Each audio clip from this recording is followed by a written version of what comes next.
Ladies and gentlemen, my name's Paul, and in this red GamingTech.com video, we're going to be discussing as well as analysing tech news which, as usual, has popped up in the past 24 or so hours. Hopefully, you're having an amazing day. We have an awful lot of stuff to get through in today's video. I want to start things out though with a small update for Nvidia's RTX 30. Credit, by the way, to a chap by the name of Jordan, who actually took the initiative, he's a follower of mine, to DM Copy7 Kimmy.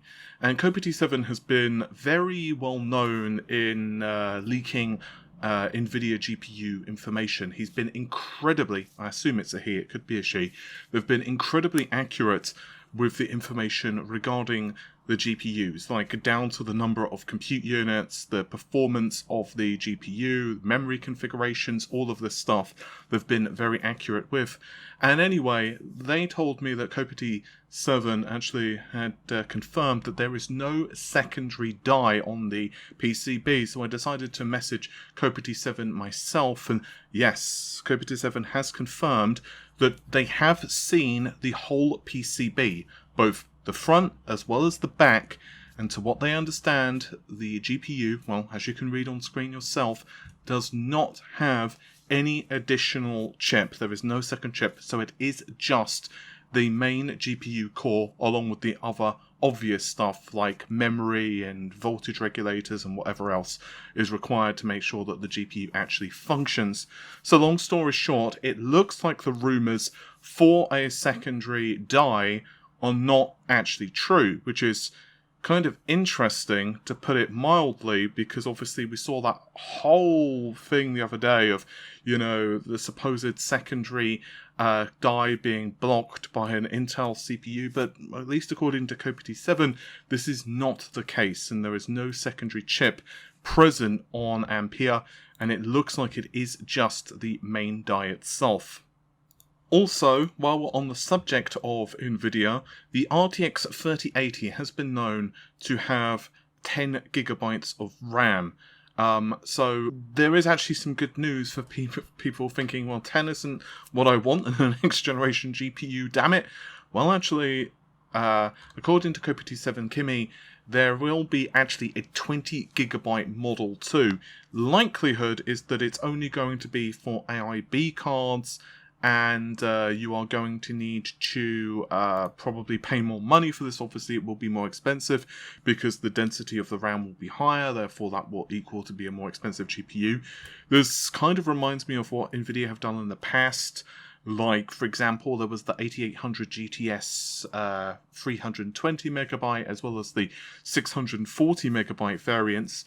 And given how memory intensive certain games are becoming, for example, Microsoft Flight Simulator is very memory hungry. People are actually stating that 11 gigabytes of the RTX 2080 Ti gets filled up really fast. I haven't actually tried out Flight Simulator, so for people who have been trying it out or will try it out, please let me know in the video comments what exactly your VRAM usage is for different GPUs as well. I'm quite curious on different configurations, but either way, I think it's good that we have this, and honestly, I think AMD will also be increasing the amount of VRAM on their GPUs. We've seen an awful lot of marketing with AMD basically marginalizing GPUs which have 3 and 4 gigabytes, essentially saying now 6 is what they suggest for gaming focused cards, even if it is just 1080p.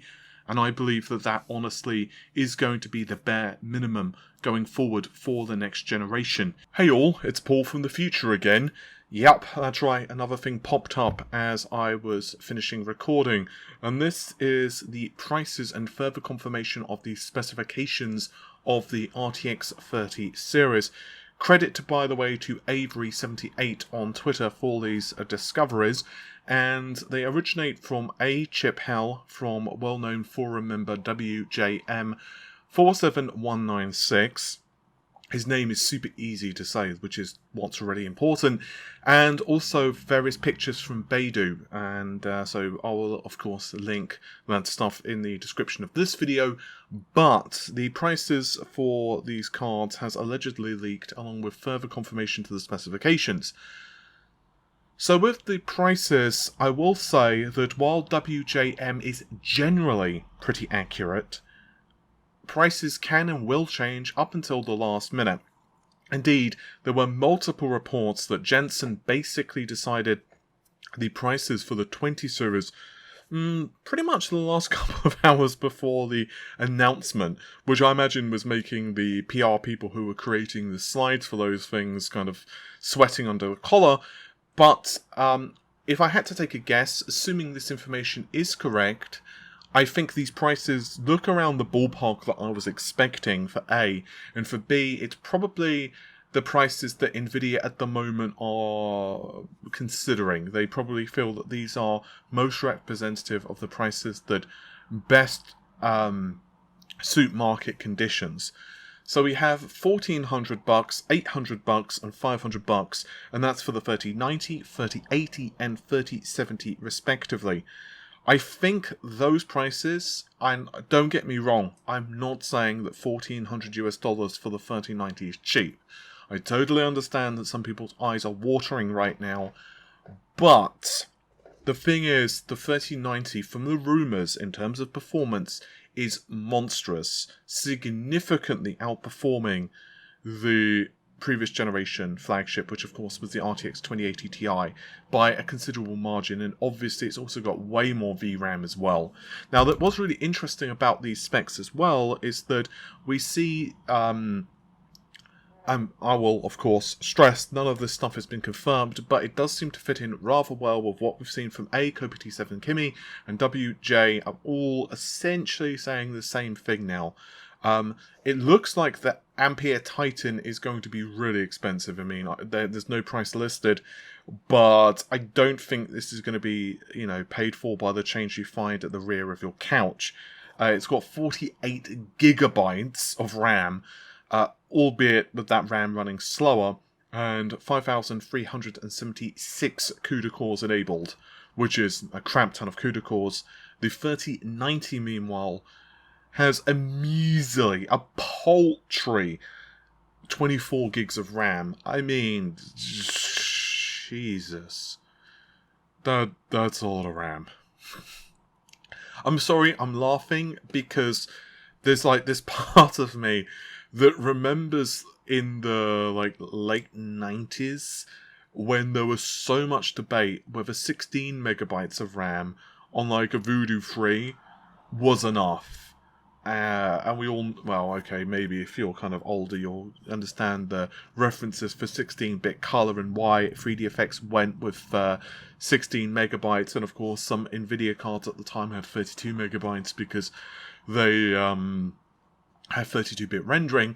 The fact of the matter is, though, 24 gigs of RAM with the 3070 Ti and 3070 having 16, a decent gaming PC now has 16 gigabytes of RAM, and let's just say, I don't know, a GTX 1080 or a 2080 with 8 gigabytes. So there you go with the 3090 that's literally got that amount of RAM on just the GPU. I mean, I don't know. Maybe it's just me. Maybe it's just me. I find that kind of crazy. I won't read out all the specifications because they seem to be pretty much what we expect. The only other thing I will say is that notice the 3080 does say 20 gigabytes. So I would probably say the memory configurations here seem like Nvidia might have cranked up the amount of RAM, because also the 16 gigabytes is more than what was being stated by a lot of sources. A lot of folks were saying that it was only 8. So it seems like either A, Nvidia across the board are increasing the amount of VRAM, or B, certain models will be available with larger amounts, which would be interesting. Just for example, how long have we been on 8 gigabytes now? AMD were pushing that. I can't remember if it's the 290X had 8 gigabyte models, and I'm too lazy to Google right now. But I was given an R9 390 by them. And I've still got that. I'd actually like to do some retesting on that at some point. And that had 8 gigs. We've had 8 gigs for so many years. It just seems to be kind of a part of the furniture at this point. So I think it is good that we're seeing more RAM, but holy crap. 24 gigs. Just nuts. And now, moving on from, well, Nvidia, we have some Xbox stuff. And this is courtesy of both Tweaktown as well as Tom Warren, who is, of course, one of the chaps over at The Verge. And this is very interesting because now we have a very good understanding of what the configuration is for Lockhart. Obviously, this is not confirmed, I will stress. And also, I realise a lot of you are going to ask in the comments, when is the Hot Chips breakdown going to be occurring? Basically, a lot of the videos and stuff that were being uploaded and the conference itself didn't happen until late my time yesterday, so late UK. So basically, I've only really started to break down the information now, and there's way more than what I expected, particularly with what Microsoft have actually confirmed for AMD's GPUs. So I am working on it. Hopefully, the video will be up tomorrow. That's the plan. It's probably going to be a two-parter because there is, seriously, there's so much information, like way more than I was expecting. Especially for the GPU configuration, which, as I just mentioned, also kind of dabbles in RDNA 2. I'm actually wondering how the hell they managed to get AMD to sign off on that, but that's beside the point. But tomorrow I will also be recording another video, which is pre-recorded kind of discussion, which I'm going to be having with NXG, as well as... well, I suppose you probably better know him as Psych on Twitter, but also Matt Hargett, who is, of course, one of the folks responsible for bringing us the PlayStation 5. And he was a software engineer over at Sony. He's no longer working there. We're not going to be discussing PlayStation 5 stuff. Just to be clear, I don't want to set wrong expectations for the video, but that will be instead discussing Nintendo and some other cool things. So if you are interested in kind of next generation Nintendo stuff, or you're just interested in gaming stuff in general, once again, he's under NDA for Sony, and I don't want to put him into uncomfortable situations like kind of bringing up the console wars. So it's going to be non-PS5 stuff. We might discuss, you know, maybe a couple of games here and there, but it's not going to be anything technically related. So I just want to make that clear. But there will be some really cool conversations anyway on lots of other stuff. So I'd encourage you to check it out. Anyway, yeah, that took way longer than I expected to go through. Getting back to the Xbox Series X as well as the Xbox Series X. So, as I mentioned, according to Tweaktown as well as Tom Warren, we now have a pretty good understanding of what the specs are. And according to what's leaked now, we have a 4 T-flop GPU with a 7nm enhanced SoC. Now, the CPU can run, and this is what I find really interesting, they're saying 8 cores, 16 threads at 3.8 gigahertz. So, I wonder if they've increased the clock frequency, because previously it was 3.6 if SMT was enabled, and 3.8 without that. But anyway, we'll skip over the GPU and get back to that in just a second. Memory is apparently only 10 gigabytes. I actually don't think that might be too big of a deal, because obviously one of the things that really hurts the amount of RAM you have is like size of textures and stuff. This console allegedly supports 1440p, 60 FPS, PCIe 4 SSD, which I'm assuming will have very similar performance to the Xbox Series X. It obviously has similar backwards compatibility as well, and the price is just lower. They have not said how much it will be. And the power for this thing is said to be about 250 watts or above. So that means it's essentially 50 watts lower than what we have with the Xbox Series X. That makes sense given what Microsoft have confirmed for RDNA and its power efficiency, which is absolutely nuts. I've leaked before that the high-end Nav A21, which has 80 compute units, is targeting 250-ish watts. I say ish because obviously AIB cards or whatever may crank that up higher, and there is a possibility that AMD may choose to go to 275 or what have you if they feel that that additional clock frequency because it doesn't necessarily scale linearly, that is clock frequency and power usage, they may choose to like crank it a little bit higher if they feel that it would be sufficient to get them at a higher performance tier than what they were aiming for originally. For example, and this is just an example, but let's just say that the high-end Nave 21 with the original clock frequency would compete with the RTX 3080, but if they crank the clocks up kind of as high as they could, it would be just a little bit faster than the 3080 or whatever. They may choose to do that. So honestly, the power, the difference in power of being about 50 watts, given the primary difference for this CPU, and this gets us to the GPU information, are the number of compute units. So according to Tom Warren, we're looking at 20 compute units, which is running at 1550 megahertz. Now, if you do the math on that, which I just did, it's actually slightly under 4 T-flops.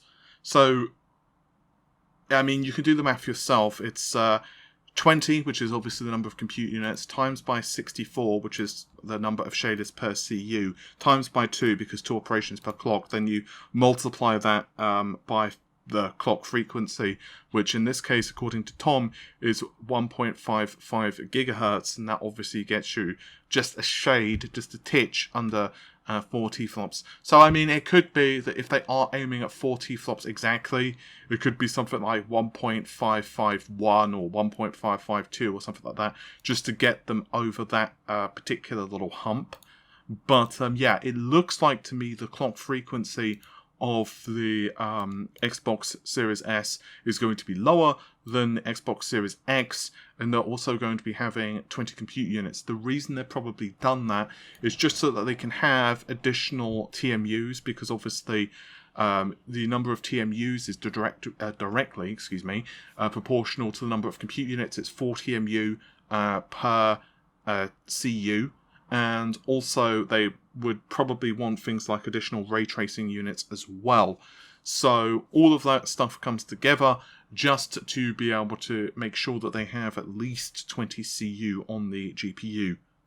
Finally, at least according to this, there is no disk drive. I actually kind of guessed that this would be the case. I've mentioned this in a few videos previously. I guessed this for a couple of reasons. One, they seem to be doing anything and everything they can to make this console as cheap as possible. And having a disk drive in there does increase the cost. Now, I know what you're going to say, but dude, how? Well, you know, Blu-ray drives aren't that expensive. True, but you also need to take into consideration what that means for the actual PCB. So, for example, it may mean that they can do away with, say, the SATA controller. I'm not saying this is the case. I don't have a block diagram of the Xbox Series S, you know, in its entirety, but they could probably get rid of the SATA controller, for example. That can go bye-bye. The PCB can become lower in complexity. They don't need such a large case. And this also tallies up very nicely with the lower performance cooling required for the actual APU, because the GPU is probably going to be one of the leading producers of heat. I would say it's probably going to be more so than the CPU. So having a smaller GPU running at lower clock frequency with way smaller a number of CU basically means that Microsoft can be more measly, more, you know, can kind of mise the cooling solution. The case can be smaller as well, and so all of this stuff ties together. So I think Microsoft not including the disk drive makes sense to get the system as cheap as possible. Honestly, I think Microsoft have done the right thing here. The only negative, and it's kind of a rock and a hard place for Microsoft, is that there are still a number of people that do not have a decent internet connection. And obviously, you're going to get folks who either can't necessarily justify the cost outlay of the Xbox Series X, or maybe have, you know, just a desire to pick up a secondary system. For example, let's say you buy a PlayStation 5, and that's how you mean to play with most games, which makes sense. For example, if all of your friends, your buddies have PS5s or whatever, it makes sense to stick with the PlayStation ecosystem, but Microsoft will have some really good games coming out. For example, I am a really big fan of Fable. I really want to see what Microsoft does with Fable. And you've even got some other smaller titles, of course, that Microsoft have been working on, like Battletoads and blah, blah, blah, blah, blah. The point is that having an Xbox Series S as a companion console is a really appealing option, or even as a secondary Xbox if, for example, a bedroom or whatever. My point is that having a system which is able to plonk in a drive, a disk, does make sense. The thing is, though, so many games now, you need to download such big-ass like patches anyway. I can understand why Microsoft have made this decision. So personally, I'm interested to see what the prices are for these systems. Obviously, there are so many rumors that these consoles are going to cost like over $500, and I'm hoping that's not the case for, well, obvious reasons. And, yeah, basically I think we should all just brace ourselves to be paying out through the nose. Also, a couple of people are asking me, and this is kind of a by the by, a couple of people are asking me if I knew about a rumour that's been floating around regarding the PlayStation 5 having stacked memory. And to my knowledge, I can't tell you guys that it's true, but one of my sources, and I don't want to quote verbatim, so I'll keep this really brief when quoting, but basically, do you remember the PS5 cooling pattern? Well, I covered it extensively yesterday, but the previous cooling pattern, which I did touch on yesterday, basically showed almost like two chips in stacked configuration. And I basically asked one of my sources about this, and they told me, and I quote, think PS Vita. And if you look at the PlayStation Vita, there is stacked memory on the PlayStation Vita. So I did mention this in a previous video. I honestly don't remember which one it was. It might have been my in-depth into the cooling solution, or it might have been another video. I've put out so many exclusive PS5 videos over the last couple of months. But long story short, I don't know. I cannot verify this is true. I did tell Moore's Law is dead. I told Jim over at the Door TV. And I also told Cortex, because I wanted to tell those guys, especially MLID and Jim, because obviously they do a lot of analysis of like APUs and SOCs and stuff. So obviously I didn't tell them anything about sources, but I did tell them what I was told because I was extensively covering the consoles. So yeah, basically that's kind of the story behind that. I don't know if it's true. I cannot verify whether it's true. Just that think PS Vita and the PlayStation Vita did have stacked chips. So, yeah, hopefully we learn more about that in the PlayStation Teardown, which honestly, I'm really hoping is this month, because time's ticking. I got told, as probably most of you know, that the event was supposed to take place by end of this month, but, I mean, well, yeah, it's like the 18th now, so, it's not that much longer left for Sony to announce something, so I bloody well hope they do, because, as I said, Microsoft's, Hot Chips conference is really good. There's still some questions for the Hot Chips conference, but I think it does provide us quite a lot of insight. Anyway, this video is getting way too rambly. I did not intend for it to get this rambly, so I apologise for that. And I also just remembered that I've left food in the oven, so I need to go and grab it before it becomes charcoal. With all of that said though, thank you very much for watching the video. I'm just going to plug one more time, at the risk of my chicken becoming charcoal, that I will be, as I said, uploading that video with Matt and NXG, and that again will be probably up Thursday. It's not going to be live, but there will be some editing involved, and I want to, make it at least kind of interesting, semi-interesting to look at, rather than just like a blank screen or our mugs for like an hour or however long it's going to be running at. So hopefully you'll join Matt, Michael and myself. With all of that said, thank you very much for watching the video. The normal stuff, like, share, comment and subscribe, and I'll see you soon. Take care of yourselves. Bye for now.